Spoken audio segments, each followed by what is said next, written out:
welcome everybody to this this event, this book launch for revisioning Cellphilming. I'm just going to start with a land acknowledgement, and then we'll say a little bit more about how this session is going to go. So just to say that for the land acknowledgement, although we convene today on a virtual platform, we acknowledge the land upon which we are physically located. This book launch is hosted by McGill University, an institution with an ongoing colonial legacy situated on unceded territory of the Kahinkaha. But recognizing the land beneath our feet is just the beginning of our journey towards decolonization and reconciliation. This journey also involves acknowledging the ongoing genocide of the Palestinian people, continuing to hold our institutions accountable, and adding our voices to calls to divest.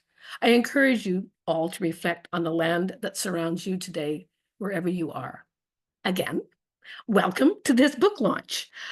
This is the launch of Revisioning Cellphilming Methodology, but it's also the launch of a brand new series attached to a brand new project called Transform, Engaging with Young People for Social Change. And the series we are calling the Transform Learning Series. So we're going to say more about this at the end of the session as well. But this is one of many, many sessions that we are hoping to sponsor about their book launches. There's video launches, there's webinars on many, many different topics. So I'm going to be introducing the team in a minute, but maybe before I start doing that, I just want to say, please, if you could keep your microphones on mute. And throughout the session, let's use chat as much as possible. So feel free to put in chat comments, and we will be trying to have a Q&A at the end, but heaven only knows where we will get to and how much time we will have. So for all of you, I'm Claudia Mitchell. I'm the director of the Participatory Cultures Lab at McGill University. I'm right now in Prince Edward Island. And we're just going to spotlight my three co-editors, and you're going to be hearing from all of them during the course of the book launch. So can we just have a spotlight on Hani Sadati from the Center for Community-Based Research? Where are you, Hani? There he is. Here. Hey, yes. Okay. Hi, everyone. Okay. And Thanks. can we just move a spotlight over to Lisa Starr at the University of Lethbridge? Hi, everyone. There she Happy to is. be here. Yay. Okay. And finally, can we spotlight Shannon Roy, who is in Calgary right now, but also from McGill University? Hello. Okay. And we deliberately and intentionally ended with Shannon because Shannon, as a real Cellphilmist, made a cell film about getting a copy of her book when it first arrived in the mail. So we couldn't resist screening it. So over to you, Shannon, to introduce it and screen it. Okay. Thank you, Claudia. Hi, everyone. Thank you for being here with us. My name's Shannon Roy. I'm one of the editors of the book. And before we dive into today's discussion, I just wanted to share a quick unboxing video I made when I first received my copy of Revisioning Cellphilming Methodology. I created the video to capture and share my excitement around the project because I think the book represents important steps in advancing participatory visual methodologies. This moment felt like an interesting way to kind of begin our discussion, sharing my first encounter with the physical copy of the book through a cell film video. So.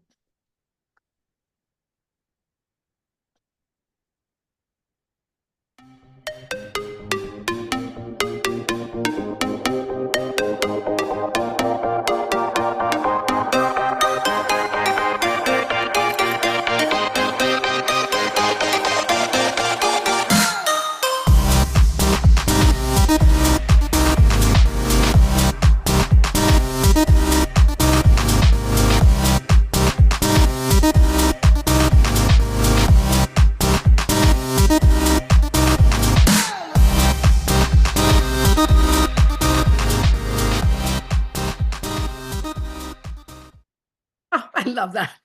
And of course, we go to our own chapter first. Yes, that's lovely. Thanks, Shannon. Okay. So maybe before we jump right into hearing about all the chapters, I just want to offer a few words of thanks to many people. And if I miss anyone, I'll probably circle back to the end of this at the end of the session.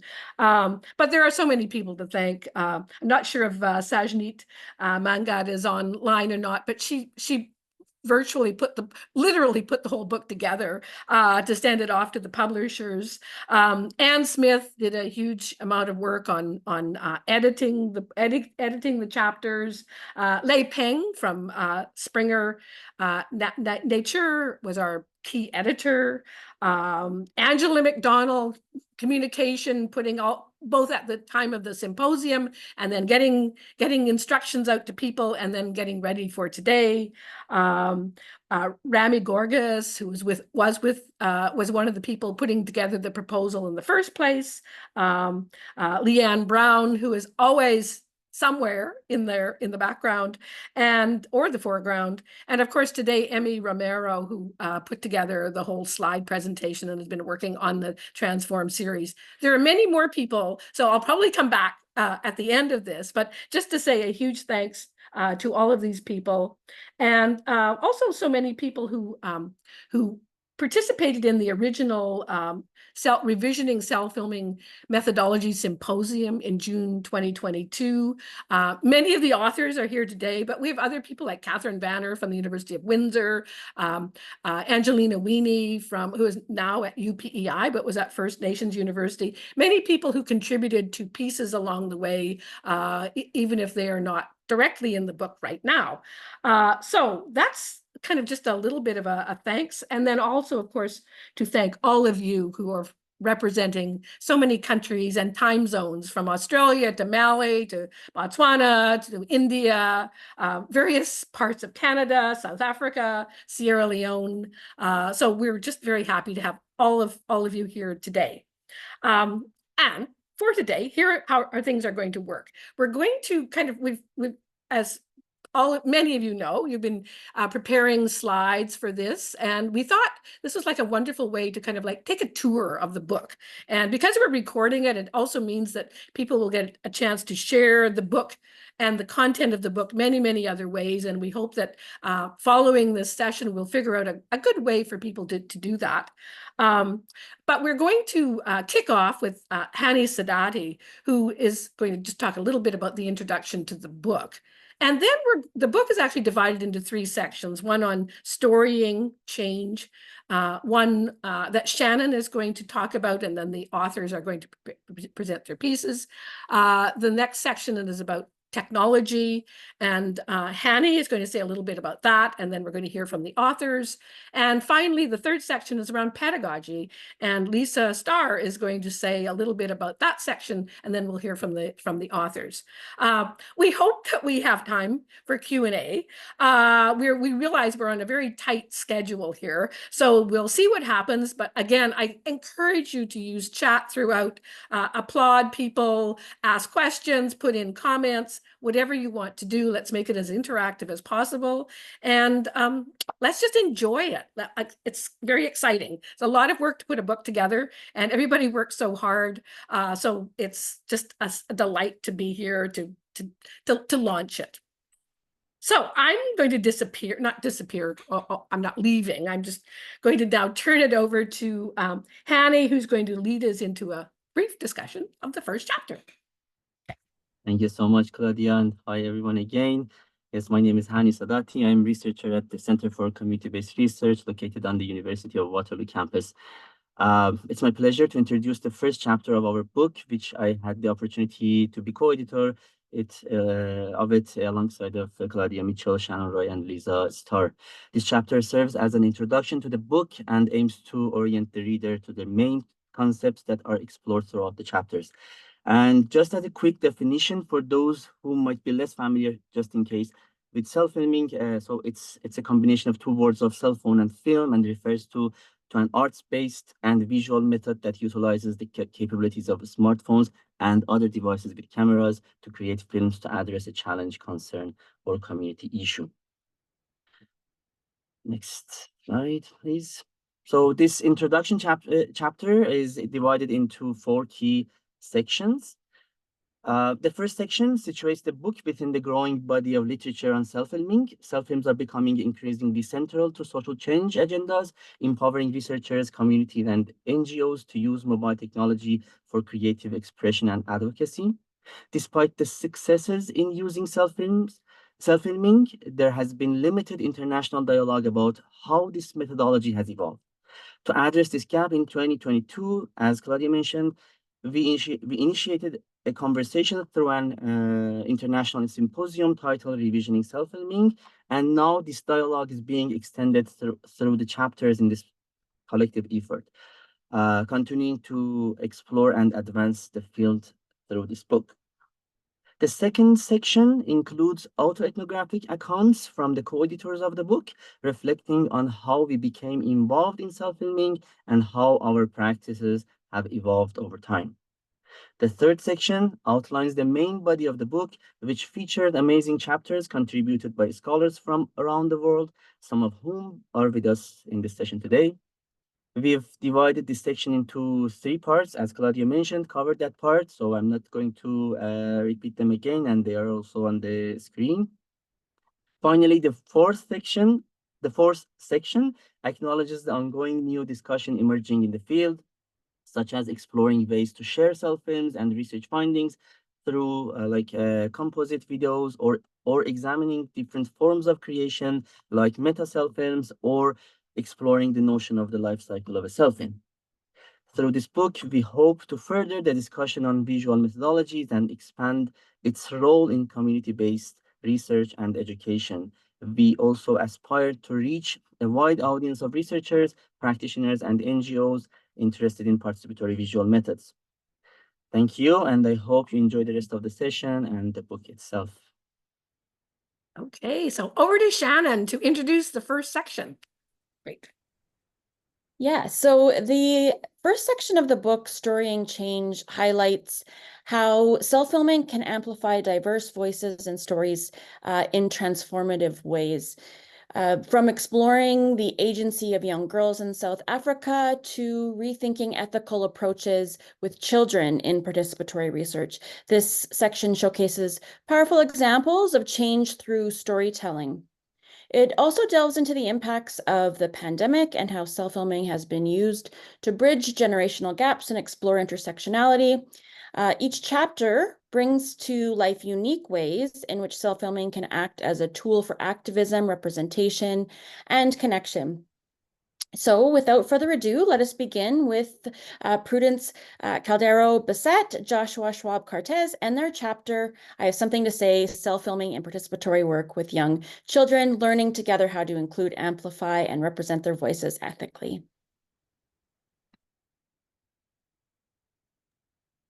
Thank you, Shannon. I didn't prepare a PowerPoint. I'm just going to be reading the abstract of the article, and then I will screen a self-film. I've been working with Josh Schwab-Cartez, who is at the University of Nescad. I am a professor in psychology at the University of Quebec in Ottawa and the University of Quebec in Montreal.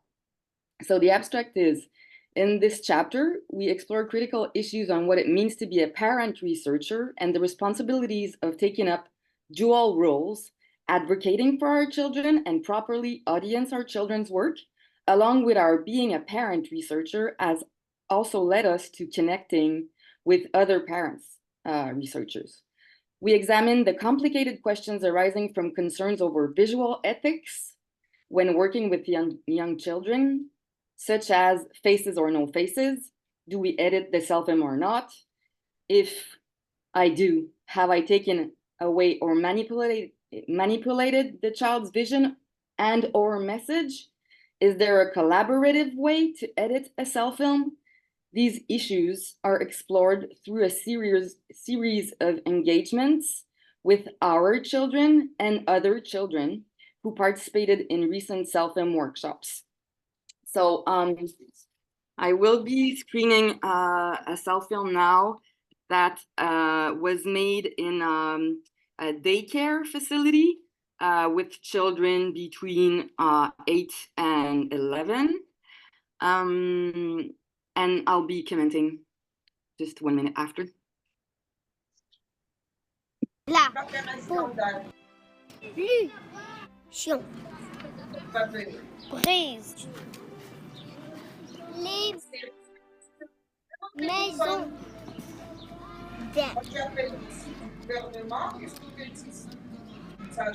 animaux.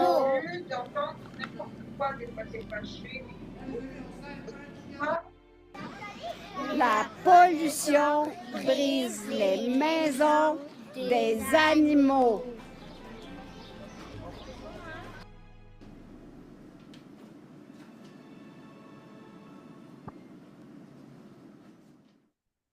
Okay.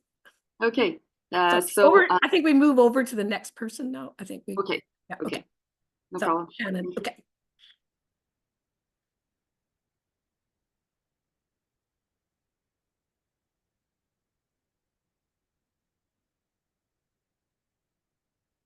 Okay, so Fatoumata was supposed to be presenting, but I think the electricity went off in Mali, so I will. Next slide, please. Okay, so our chapter explores the ethical and practical dilemmas associated with using a no-face approach in participatory visual methods, particularly working with adolescents in conflict zone in Mali. There's a complexity involved in balancing between safeguarding adolescents, participants, and respecting their agencies, because ethical decisions are often made by adults on behalf of the young participants, and that can undermine the empowerment that the research aims to achieve. So perceptions of age-appropriate behavior and responsibilities, as well interpretations of what count as agencies, vary among actors.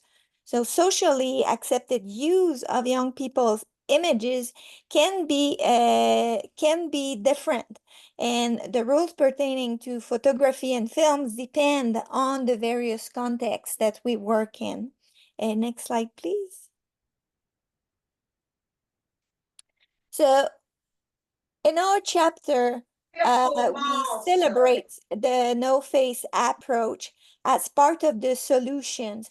However, we acknowledge that who decides on what represents risks and who decides on what is the acceptable level of risks that young people should take can be problematic if we consider agency.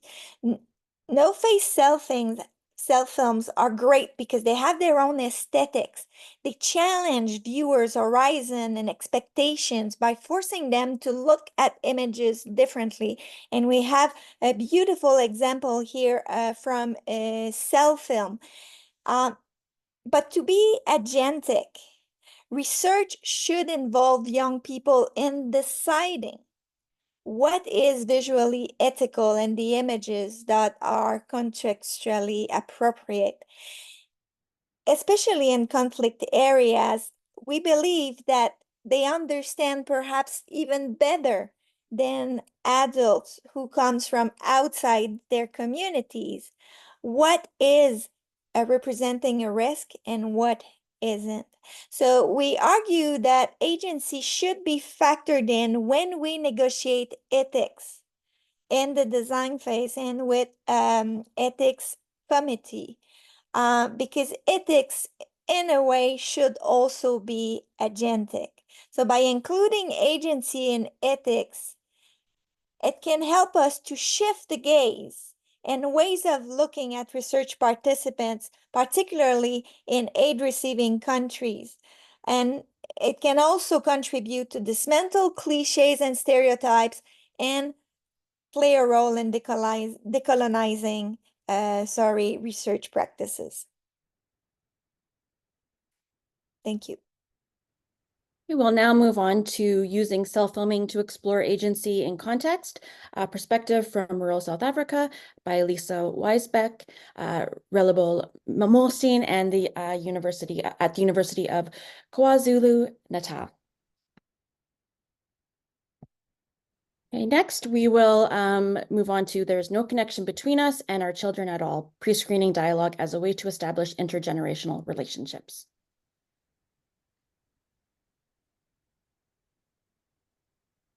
Hello, everyone. So the authors of chapter 7 in this book are Ntombokolo Yamile and Nadine Dilanke with the title, There's No Connection Between Us and Our Children at All. These are the words of one of the parents who participated in a pre-screening dialogue. Before the schoolgirls, which were our participants, were to facilitate a dialogue with the broader rural community that we worked with. We, the researchers, normally focus on two phases. For example, on creating cell films according to the participatory video process and screening the cell films. So we have realized the value of adding a pre-screening dialogue as a step between the cell filming and the screening to test the dialogue with the parents of the participants that we worked with, but also to enable and deepen the intergenerational dialogue about gender-based violence between the parents and the schoolgirls. So in this chapter, we explored the process and outcome of the pre-screening dialogue. I hope you will enjoy reading the chapter. Thank you.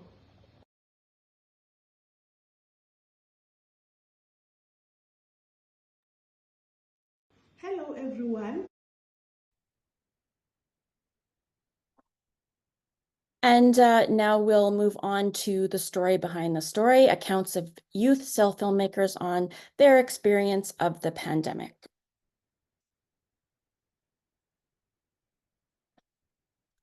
So this chapter specifically addresses how youth used cell filming to document their experiences from the pandemic. The chapter expands on the understanding of cell filming by exploring not just the films themselves, but the discussions and creative decisions that happened around the cell films. We posit that by examining the story behind the story, researchers can gain deeper insights into participants' experiences, emotions, and the creative process.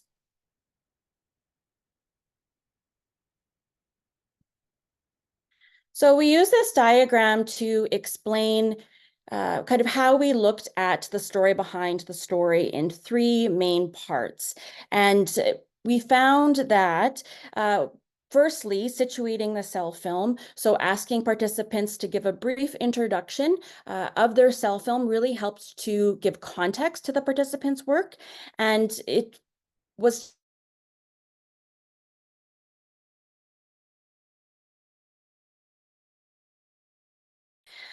secondly, we found that if we ask questions around the creative decisions surrounding the cell films, so what creative choices did you make? And do these creative choices have any specific meaning?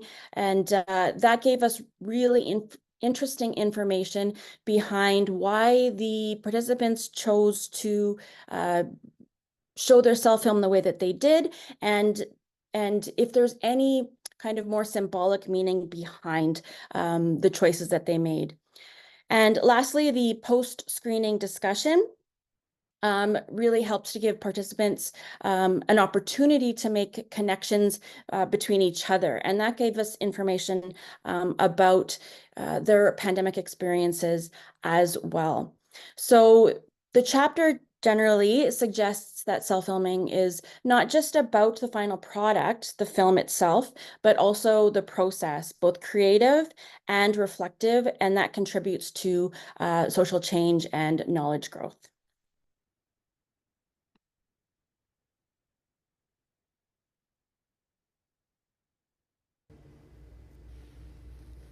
The COVID-19 pandemic made me closer to masks and sanitizers, while also separating me from family and financial security. Today, the pandemic continues to live with me. In the morning, when I have the same foods as I did during my long quarantines. In between classes, when I rush to print assigned readings because the textbooks are too expensive. In transit, when I rather travel far away because the groceries are cheaper. And also in the discomfort of silence that I have learned to harbor. In my travels, with being an oddity seen of maskless faces, but also in the care that I've decided to land myself, in the quiet practice of hope, and in the pursuit of being there for myself and for my peers.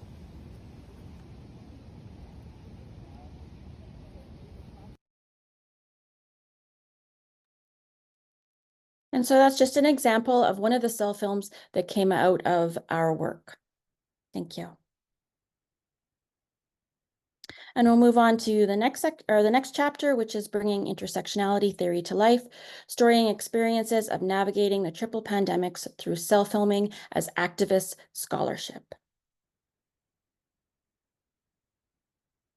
Hi, everyone. So Maureen Owino here, presenting this, and really excited. I'm currently a PhD candidate out of Toronto, York University. And I really just want to say that I'm so honored that I'm here today and the book launches today, because I'm just starting to recruit for my PhD research, which is around cell filming. So this book is really like godsend. So in the winter of 2022, we gathered a group of Black women virtually that were impacted by the triple pandemics of HIV, COVID, anti-Black racism to make cell films. So this was between me, my PhD supervisor, Sarah Flicker, who I'm sure cannot be here, and Katie McCarthy, who should probably be here or will be here later. So next slide. And so it was really an honorable experience. And some of the things we found out from the women were around self-care, some of the challenges that people experienced during the pandemic, around Black joy, resilience, mental health issues. These are the themes that emerged. And really, so my current proposal for my dissertation actually builds from this. So from this really short project that we conducted, my proposal is looking at pandemic recovery for Black women and Black women living with HIV, and looking at what the pandemic recovery policies, if they are addressing the losses experienced by Black women during the pandemic. And so, as I said, I really don't want to say much, but you'll read it in the chapter, but I think it's really an honor to be here today. I'm so happy. I'm so excited to read all the amazing things. And I can't wait for my book. I really want to get my book. Thank you.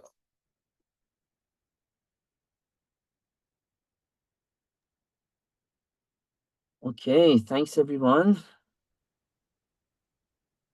So the second section of the book, Technology and Change, draws together a set of chapters that remind us in different ways of the technology of cell filming through the use of cell phones and other devices in an ever-evolving area. So we will hear about various technology-related topics in this section, such as participatory cell film archives, Insta workshop, the role of social media, specifically TikTok in cell filming, and more. So with this, I'm going to invite Casey Burkholder to introduce the chapter called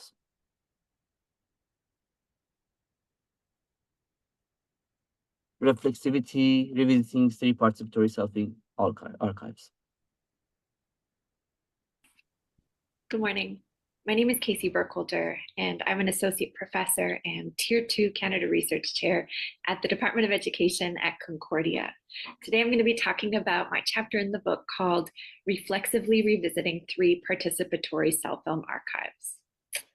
When I was writing my doctoral dissertation, I theorized what a participatory visual researcher who engages with cell film method might do with cell films over time, and how we might work to bring a more participatory ethos into the practice of archiving. I'd previously worked on a gesture toward a participatory cell film archive with pre-service teachers, where they created short cell films that they produced about issues of identity and belonging in the social studies classroom.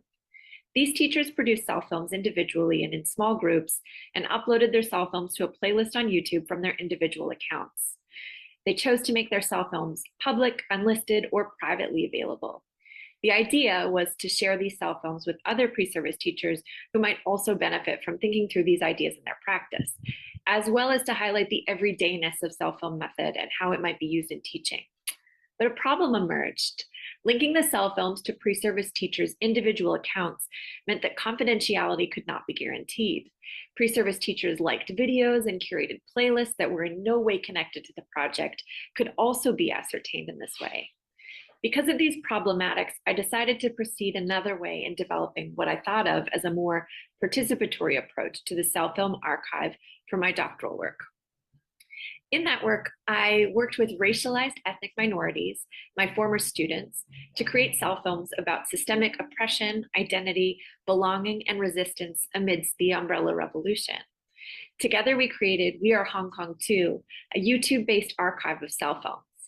Since my dissertation project, I've worked with Cell Film Method to share findings from a community-based research project that sought to highlight the existing and desired sex education that queer youth and non-binary youth in New Brunswick need, called Sequin. I also worked with Cell Film Method to disrupt the erasures of queer and trans histories from social studies in New Brunswick, called Queer Histories Matter. Each of these projects resulted in the creation of several cell films and a YouTube-based playlist of cell films that I began to think of as a participatory archive. So in this chapter, I explore 3 interrelated research questions. What might we do with participatory cell film archives? What are the opportunities and ethical challenges to participatory archiving, especially over time? What does it mean to audience the cell films across different audiences, spaces, and contexts over time? I argue that although initially theorized as a participatory space, the 3 examples of archives that I explore in the chapter do not do quite what I had set out for them to do. And yet, they offer something for participatory researchers interested in archiving an exhibition to think about in relation to the curatorial function of the facilitator, time and the archive, and archiving with care. These are important considerations as we think through what we might do with the cell films that emerge from project over longer periods of time. Thank you. Thank you, Casey. And the next chapter is Insta Workshop Collaborative Cell Films. I'll let the authors introduce themselves and the chapter. Hello, everyone. I start a slide, please. So my name is Felix. I'm just going to speak to this chapter. I'll just give an overview of what the chapter is about and briefly tell you about my project, and then allow Max to come in to wrap up the conversation. So can we have the slide, please? All right, so this chapter explores the cell films as collaborative method to engage various communities via community-generated workshop. So these are working with community, for community, and by community. And so if on the right-hand side of the slide, I as part of my PhD, I spent a couple of years working in a community that are solely into recycling glass bottles into providing or designing fashionable beads as necklaces. So I spent a couple of times with them, and as you all can agree to the fact that if you're able to collaborate with communities by spending the mere fact of spending the time with them and living in a community, you're able to generate the best content from them. So this has been my community because I am originally from Ghana, although I've been living in Australia for some time now. So this community for ages has been working or creating designs using just glass bottles. So I saw the need to just have them project their stories. So that's an element of having that reflexive practice, which was able to offer them opportunity to really project their voices. And the fact of them providing or making their voices heard clearly means that they're able to represent themselves in the true ways that they want to do it. And so in the second picture, I actually went to live in the community. We spent a couple of weeks to organize some mini workshops. Before that, I did a couple of workshops in the schools, trying to engage some young individuals, training them on how to use smartphones to tell their stories. And then, so as part of my engagement with the community, we also had to witness the annual festival, which is a big festival that they organize in the community. So I had opportunity to capture those beautiful scenes as well. So the documentary is called Kukunonichi. It forms part of my PhD artifact. And it's a 4-part documentary with each part telling the stories of the Krobo community, which are from in Ghana from the sub-Saharan Africa. So the 4 parts, the part 1 will tell you about the Krobos and their creative lifestyle. Part 2 will tell us you about the festivals that has the element of beat production. And part 3 gives us the types of beats or the glass beats that are produced in this community. And the last bit is where we wrap the whole documentary by celebrating the people, the festivals that is being guided, as you can see in the picture. So it's an honor to be part of this book production. And this is the second production after my PhD. So I'm happy to be part of this team. And then I'll hand over to Max to wrap up the conversation. Thank you, Felix. Yeah, that's a really great. Also, first to start to acknowledge that I join you from the land of the Wurundjeri people of the Kulin Nation here in Melbourne, Australia. And I think in this context, we're talking about self-filmmaking and storytelling. I think it's good to recognize that the Aboriginal and Torres Strait Islander people are the First Nations culture here, are the original storytellers, and one of the oldest storytelling traditions in the world. I think it's really great when Claudia said that you know, when the revisioning self-film symposium happened, I was like, oh wow, it's like 2 years ago, and would like also use the opportunity to congratulate Felix to his PhD, because when we joined, he was a candidate, and now Dr. Felix, his PhD is confirmed. For me, the most interesting thing in Felix's PhD was to think about the editing process also as a collaborative and very much a reflexive approach. We see lots of collaborative films, but then the editing doesn't really shine through to be that collaborative. And I think that's what Felix demonstrated there. Just very briefly to sum up the other project that you saw before, I'm a smartphone filmmaker, a self-filmmaker. When there was some project that I produced before, which were really about bringing the voice of the community to the foreground. One was called Eva Inutoa, which was made with a National Council for Women in Rarotonga, the Pacific Islands, and then one project at the Jersey Shore in the US, which was about the impact of Hurricane Jersey on the Jersey Shore and the people, that the community, how they got together and helped themselves in that difficult situation. And I think some of the things, as much as Felix films was there, to really think about the reflexivity of the storytelling process and creating the film as a conversation with the community and a dialogue rather than as a filmmaker telling the story with the people as a dialogue. And this has now in this chapter being written up as a methodology that also works very well for online collaborations and collaborative self-films. And there's 3 examples here. One was a project with the Goethe Institute in New Zealand, Aotearoa, which was on making self-films for a better climate. the key thing there to highlight is that we can only tackle things like climate change if everyone can contribute to this and we understand what people's perceptions and ideas about climate and the environment are.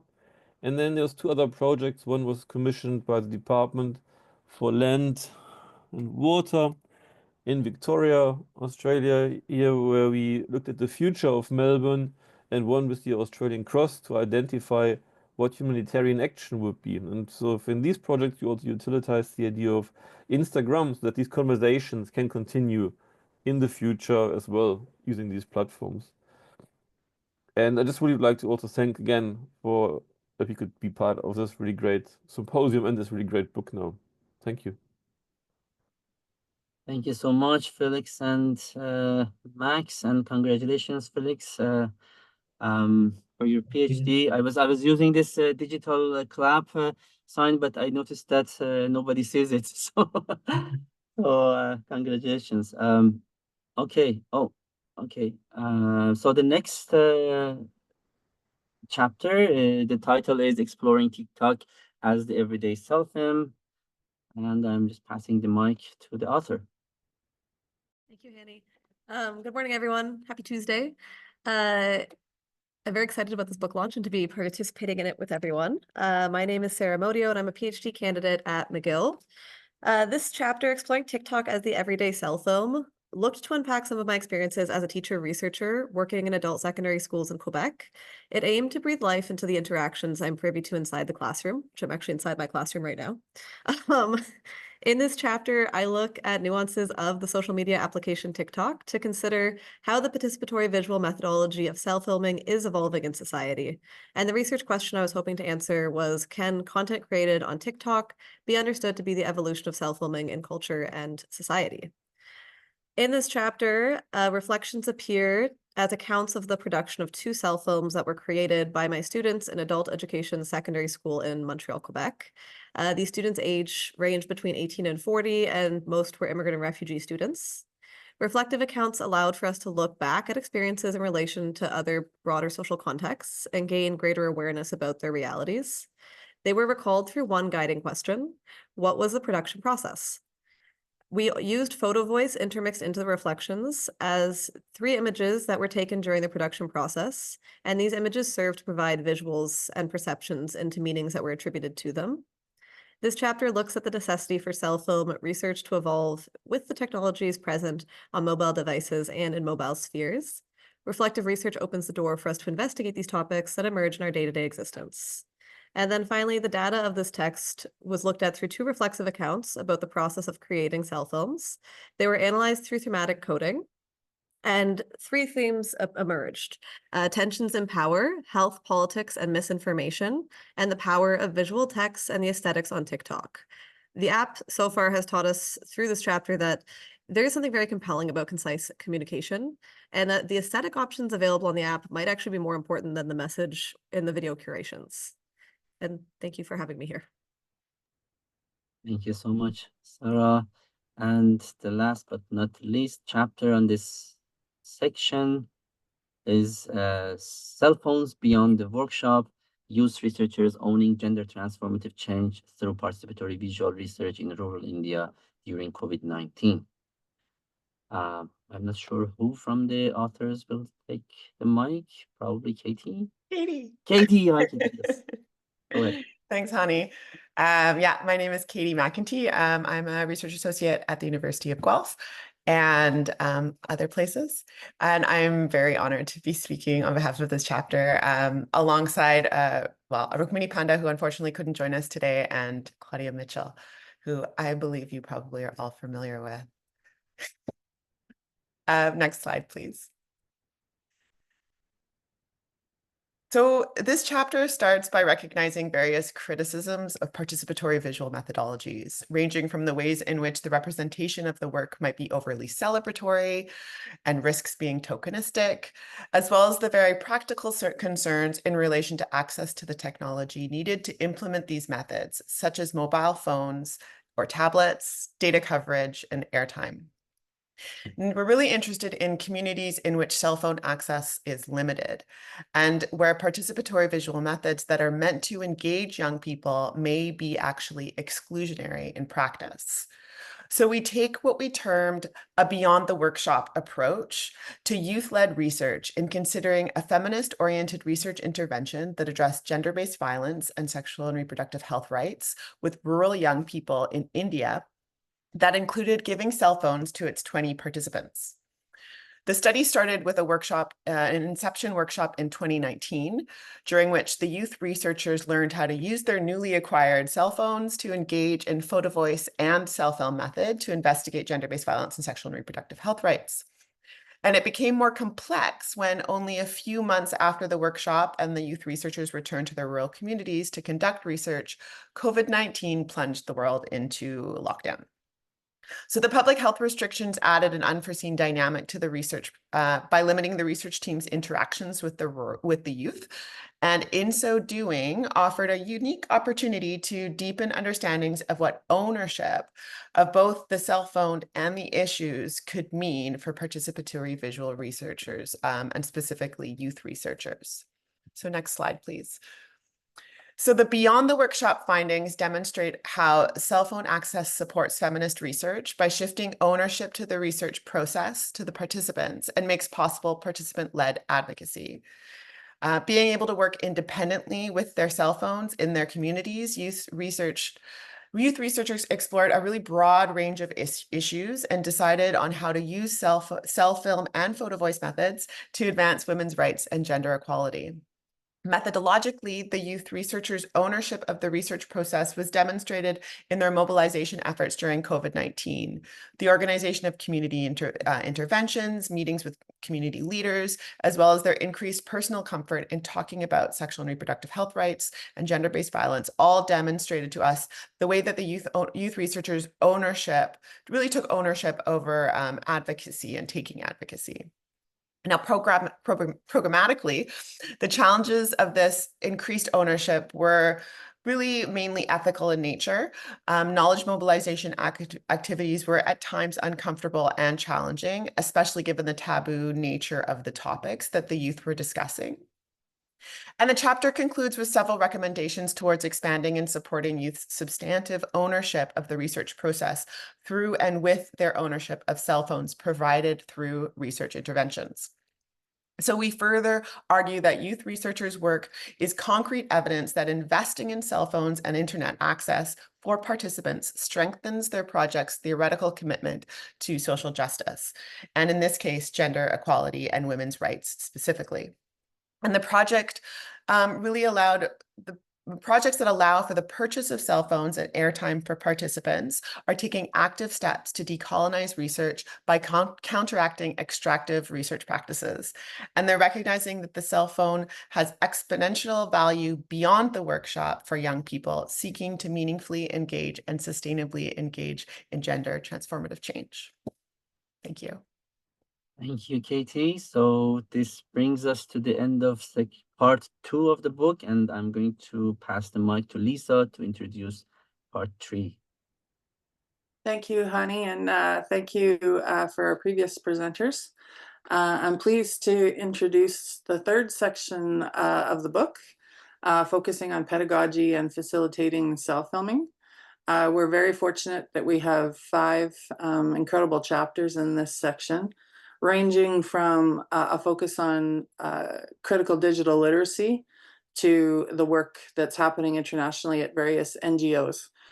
So we're very lucky to have, I think, the majority of the authors with us today. So instead of hearing from me, I'd like to hand it over to the authors, starting with Aaron Rosenberg, who will be sharing his chapter, Institutional Ethnography and Cell-Filming, Supporting Critical Digital Literacy Practices in Secondary Education. Thanks so much, Lisa. It's a pleasure to be here today with all of you. And I especially want to express my appreciation to the editors.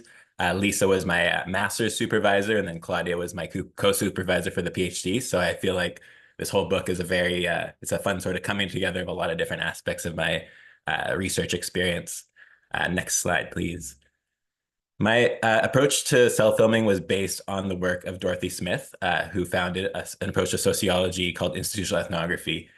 Institutional ethnography, or IE, is an approach to research that instead of trying to research about participants, it invites participants to research with the researcher about another topic. So a lot of the types of participatory research that we've heard about already today sort of fits within this frame where it's not about trying to think of your research participants as the research subjects or objects, I guess, but rather they're co-collaborators on the research journey.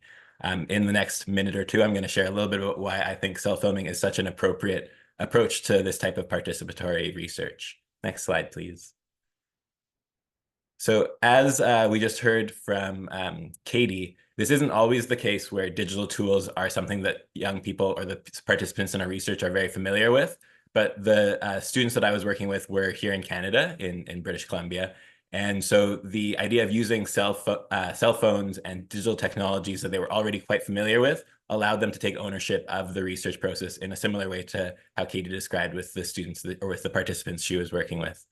I especially appreciate, because my research was about digital tools and how to think more critically about our uses of these tools, the way that cell phones are both a tool that we're using to do the research, but also they're the focus of the research. So it was a bit of a meta approach to use cell filming to explore cell phone tools.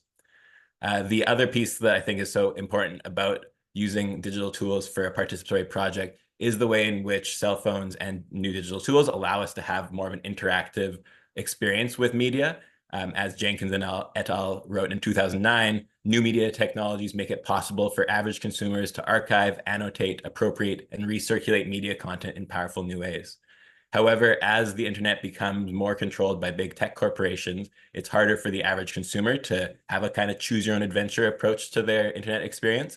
So this research both tried to capitalize on this participatory potential of digital tools, but also explore the way that that can be limited or challenging. Finally, because cell phone films aren't just a documentary, but also have some sort of an arts-based approach, I feel like they're actually able to affect change in a way that makes people feel things and can actually change behaviors. I love this quote from Claudia where she writes that if we think that change is always about someone else or about some division of policymaking out there, we fail to recognize that all of us who engage in research, visual or otherwise, are already in positions to affect some change or some social action somewhere.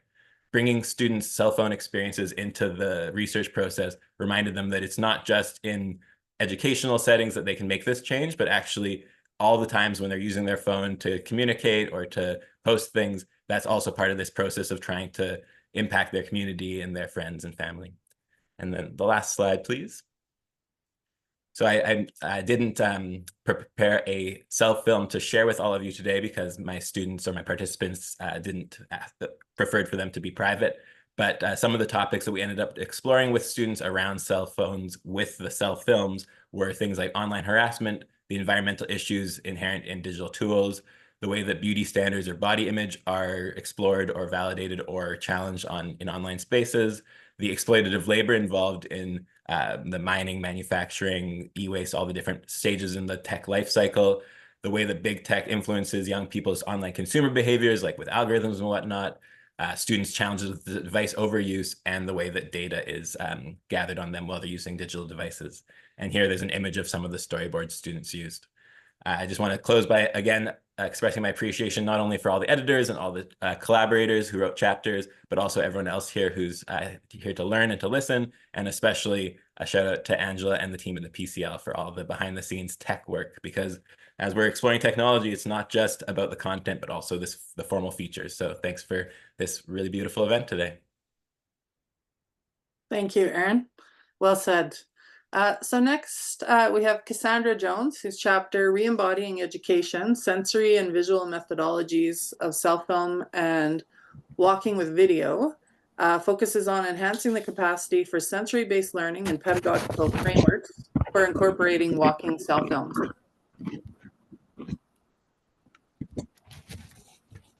Thank you so much, Lisa. I'm Cassandra Jones. I'm a PhD candidate at McGill and a student of Dr. Claudia Mitchell's. May I please have the next slide? All right. So methodologies in conversation. My chapter focused on putting two participatory visual methodologies in conversation, cell film and walking with video. For me, cell filming draws on Pink's notion of walking with video. For her, this is a phenomenological research method that attends to sensorial elements of human experience and placemaking. As a simple method, this means walking with and video recording research participants as they experience, tell, and show their material, immaterial, and social environments in personally, socially, and culturally specific ways. That's Pink in 2007. For this workshop, I drew on both cell filming and walking with video methodologies to create a hybrid method, to which I refer to as walking cell films. Claudia generously invited me to lead this workshop in her class, where I was also a student. So the workshop Re-embodying Education through Walking Cell Films.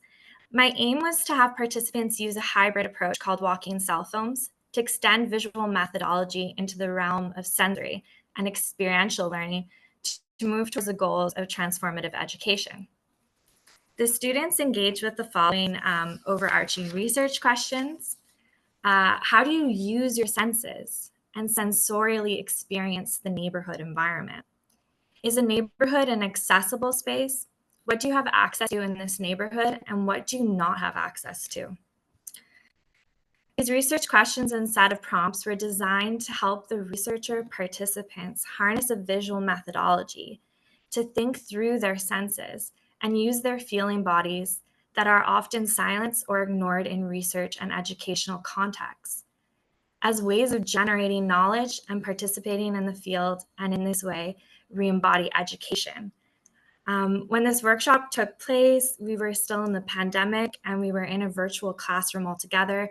Many of us had never met each other. And so I really wanted people to go out into the neighborhood and kind of re-embody and experience places that we had lost touch to in the pandemic. So I'd like to share 4 succinct highlights on the next slide, please. So these are 4 highlights that emerged leading to the theoretical development of this approach and a rich opportunity for transformative learning in relation to the social issues students experience both sensorially and environmentally within their local neighborhoods. And these neighborhoods kind of acted as our field site. So the first is sensate researchers. I asked students to use their bodies to gather data. What does it feel like, smell like, the visuals? This form of using their body enabled them to become sensate researchers. The second is walking cell films. So in putting cell film in conversation with walking video, this approach of walking cell films emerged, which is kind of expanded upon and discussed in the chapter. And then 3, it led to sensory and place learning. So this called what House refers to, again, as sensory and place learning and sensory and place knowing. The connection between mind, body, environment. As they move through their neighborhoods, they learn sensorially and experientially and enacted forms of placemaking. And 4th, this led to sensory-based cell film pedagogy, as they were asked to go into the neighborhoods beyond the virtual classroom of the pandemic, an often disembodied state, to participate in re-embodying their learning. And so I'll conclude with the chapter provides the research questions and prompts to kind of showcase the structure of leading this workshop with students. I'd like to thank everyone involved in the book for this beautiful opportunity and this wonderful book launch today. Thank you very much. Thank you, Cassandra. Next, we have the chapter Getting Ready to Cell Film, Training the Team to Work with Adolescents to Create Cell Films to Support Intergenerational Dialogue in Bauchi State in Nigeria. And we have authors Anne Cockcroft, Umera Ansari, Khalid Omer, and Yagana Gadado, talking about the unique perspective on cell-filming pedagogy and the challenges of collaborating with adolescents and community members. Thanks very much. Hello, everyone. I'm Anne Cockrott. I'm part of the academic unit of participatory research at McGill, but the chapter is about cell-filming in Bauchi, as you've mentioned. When we began our chapter in 2002, we were real newbies to cell-filming. We've been doing participatory research for decades. It's our identity. And in fact, we've used visual methods to share and discuss findings. We're producing short 10 to 20 minute docudramas, but we had no experience of cell-filming. Oh, wait a minute. I'm getting a message about changing to a different language. I don't know what that means. Our chapter describes how we address the challenges that we faced to train a sizable team of about 20 young people in northern Nigeria. We needed to train them not only to make cell films themselves, but they also needed to be able to train and support adolescents in rural. Oh, I think I need the next slide. Sorry. Yes. We also needed to be able to train them to train and support adolescents in rural communities to create cell films and share them with their parents and community leaders. The cell films were on the overall topic of adolescent sexual and reproductive health and different issues within that. In our chapter, we describe how we trained ourselves with a little help from our friends in the Participatory Cultures Lab at McGill, and then we trained the team of young people. It was a stepwise process. Oh, yes, okay. All right, we've got the things I was going to mention. It was a stepwise process. One big help was to run a mini cell film festival in Bauchi for their creations, and that was an enormous help. We were left with questions. How would our trained young team cope with training adolescents for cell filming at scale? And how would the community leaders and parents respond to the cell films from the young people? What would be the transformative impact of creating and sharing cell films on the adolescents themselves and other stakeholders, and could we measure it? So next slide, please. So I'm taking the liberty of going briefly beyond what we wrote in our chapter, because it's now 2024. So the first thing is that, if you could click, please, our training equipped the young team pretty well.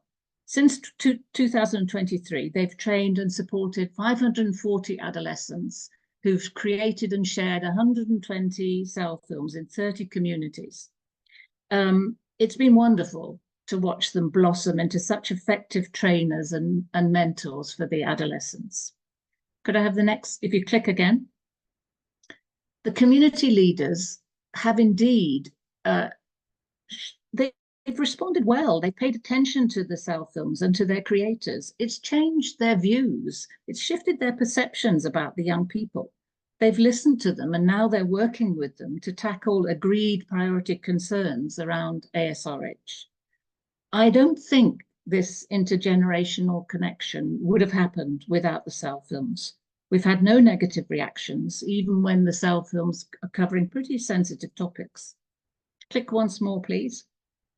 It's clear to us that this has been a transformative experience for the adolescents and for other stakeholders. We're trying to measure this using both questionnaires and narratives of change. So I want to finish by saying, watch this space for the results. Thank you very much. Thank you, Anne. Next time, I'm pleased to hand this over to two delightful colleagues that I work very closely with, Claudia Mitchell, whom many of you work very closely with as well, and Jennifer Thompson, who are going to discuss the chapter that we contributed to the book titled Revisioning as Practice in Cell Filming in Sierra Leone, a reflexive account of addressing gender transformation in the moment, where we focused on the notion of learning in the moment as a framework for a pedagogy of facilitation in cell filming. And then we'll also share insights into storyboarding as intervention and emerging genres of cell filming workshops. So Jen, take it away. Thanks, Lisa. So I'm Jen Thompson. I'm a research associate with Transform, presenting on behalf of Claudia and Lisa. Our chapter draws on a 4-day workshop that we co-facilitated in Sierra Leone in 2022 in collaboration with Code to support teachers in the use of cell filming to address gender transformation in their teaching.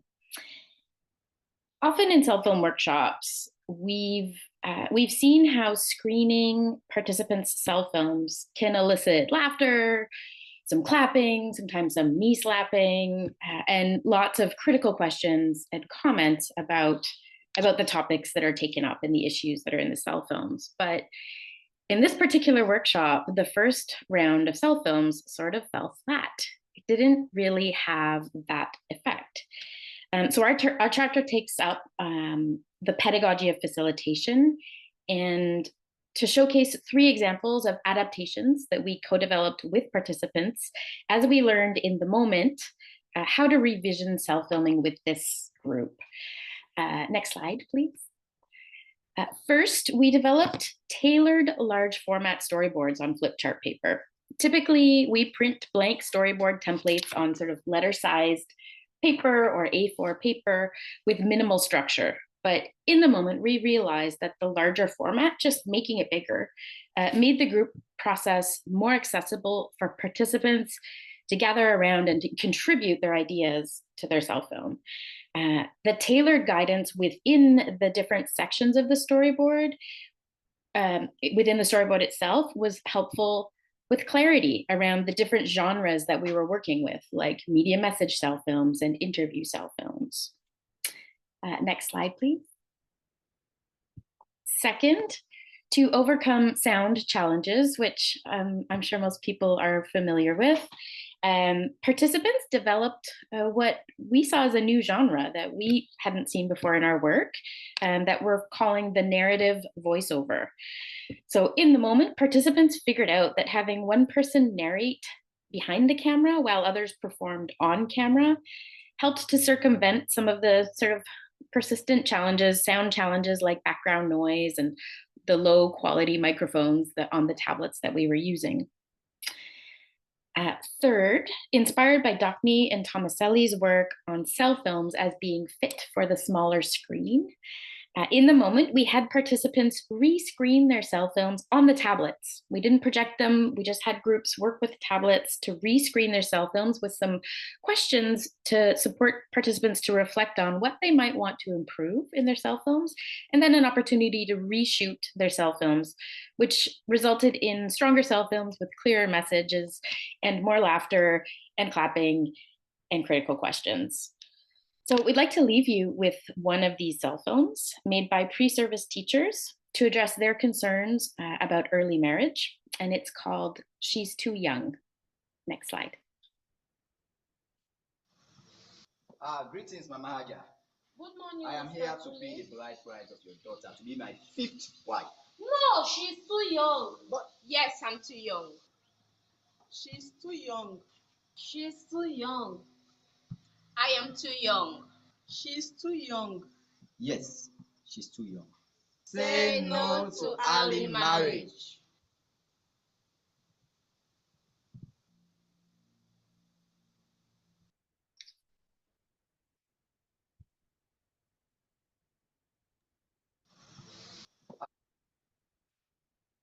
Thanks, Jen.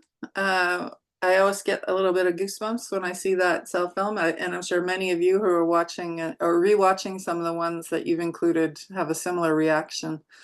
Finally, for this section, and I think it's an appropriate way to kind of close on the book chapters, Nessa Bhattacharyan and Bhattacharyan Rashti and Claudia Mitchell will be sharing a chapter that is a conversation or discussion amongst panelists from from several international NGOs, Code, Plan Canada, and Oxfam, describing how cell filming is being used in their respective organizations. Thanks, Lisa. I'm not sure, Nessa, are you here? I'm not sure if Nessa's here. I think I'm here. I'm here for us. Okay.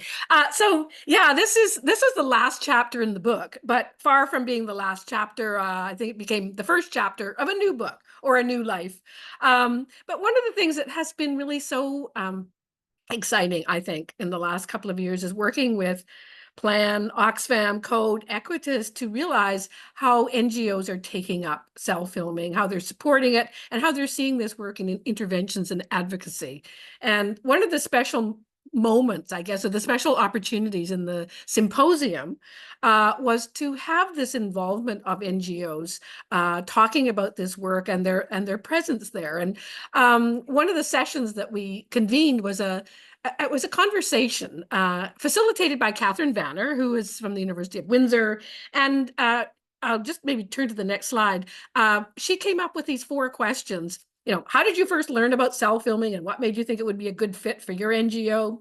Why do you think it's a useful tool? Does it have any kind of different uses or different purposes or value in work as opposed to in research? How does it respond to the risk of tokenism and manipulation and whether it mediates that in any way? And then do you see cell filming as a way of challenging and subverting some of the conventional frameworks and gender norms? So these were like really powerful questions. The session was only 1 hour, I think, but like the data coming out of this. So Nessa and I decided to turn it into a chapter with the consent of all of the speakers. And of course, we also learned how difficult it is to turn the spoken word into the written word sometimes, to hang on to the messages, but to make sure that there was always context there. And the chapter, I think the comments, the words of Ashak Sharif from Plan, Deborah Simpson from who was then working with Code, and Rotba Natia, who was working, is still working, I believe, with Oxfam. They're just like gems, and they just started off a whole train of new thoughts. And that's why I say that really it's the last chapter in the book, but it ended up being a new chapter because out of that work in 2022 and going back to doing more work with Code in Sierra Leone and the project that Jen just described, we hatched a plan to develop a partnership grant funded by SSHRC, or proposed to SSHRC, and this particular event was also funded by SSHRC, to try to think through how would researchers who are passionate about participatory visual methodologies and working with young people, and NGOs who are passionate about advocacy and social change and working with young people, how could we come together as part of a project? So I say it as the last chapter and the first chapter, because it was out of that work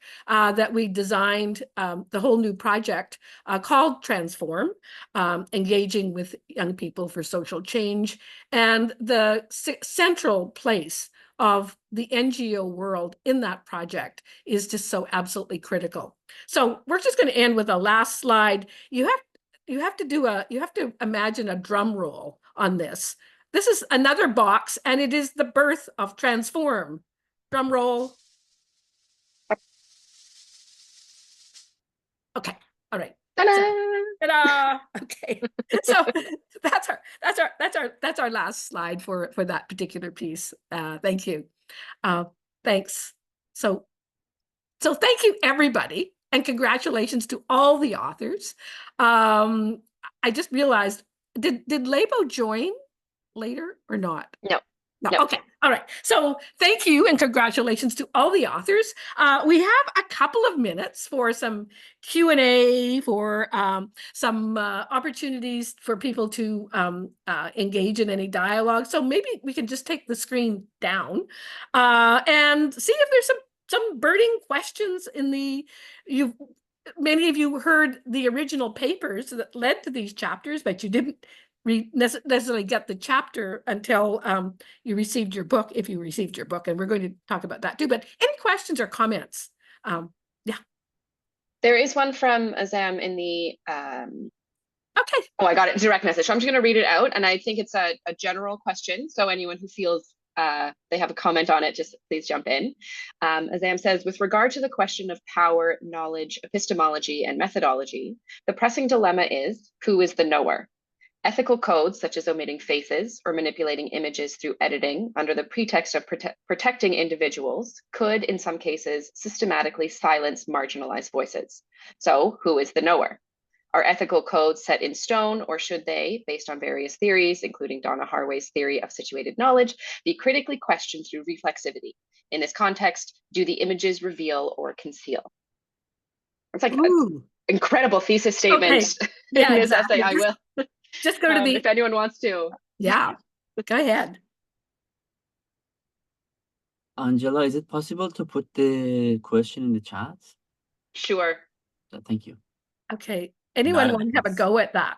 Not Oh, an answer to the Aaron! question, Yay! but Go for it. Just what made me think about the difference between doing this type of research in communities where all the participants are already very familiar with cell phones and technology, digital technologies, whereas a lot of the chapters in the book are in communities where the researcher brings the technology to the community.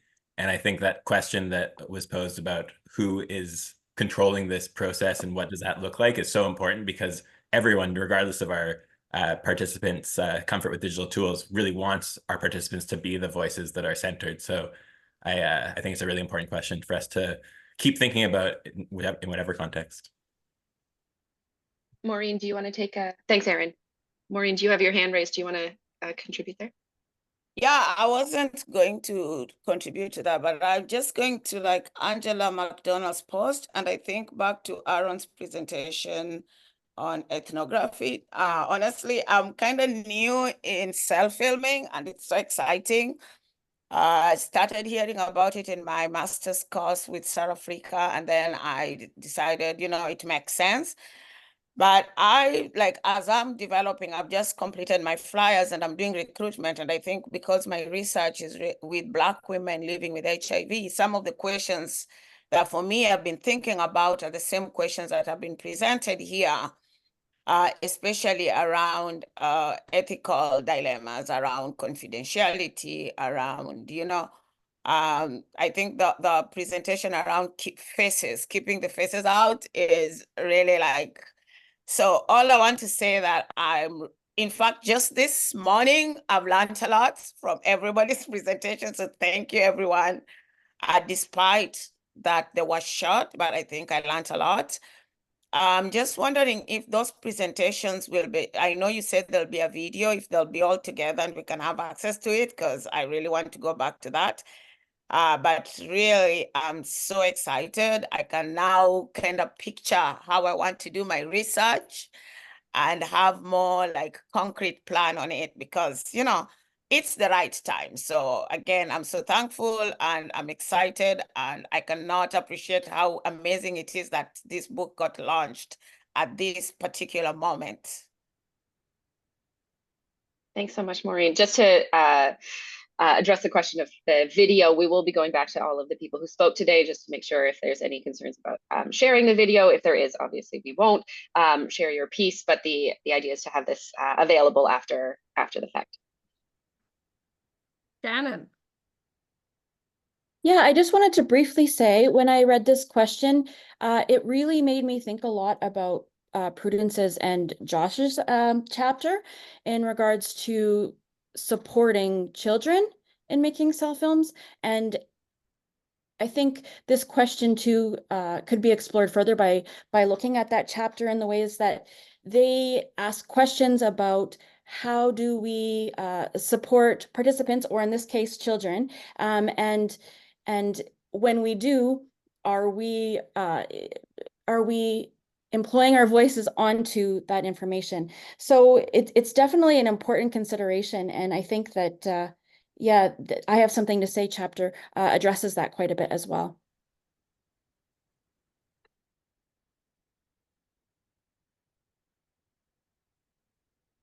Prudence, please. I was so glad you put your hand up because I cut you off and I didn't mean to when you were speaking. So please go ahead. Thank you so much. Thank you for your comment, Shannon. I think, yeah, it's an important piece in the work that we did, Josh and me together. I just wanted to say that the cell film that I screened was actually a cell film that was made in a facility where there was about, I think, like 7 or 8 teams of children that worked together. And this team worked with the mother of one of the children. She was there to make the cell film with them. And like it happened that another mother, because 2 are siblings, was also there. And so she was able to give consent like both parents were able to give consent for the faces of children. But this created a situation because all the other children of the daycare that couldn't have their faces because we adopted a no face approach in the first place. And all the other children started to say, well, it's not fair. Why do they have their faces and we can't have it? So like that really brought us to reflect on that question. And I just wanted to add, like I put it in the chat, but I think maybe it's good that it's in the video, that the message, because the cell phone was in French, so the message that the children wanted to say, the topic was it's not fair. And the message was pollution breaks the homes of animals. So I just wanted to say it in English for people that don't speak French, and to carry the message of the children, which is the most important. Thank you. All right. Well, that just about brings us to the end. I do want to say that I mentioned at the very beginning that this is actually the launch of a brand new series within Transform called the Transform Learning Series.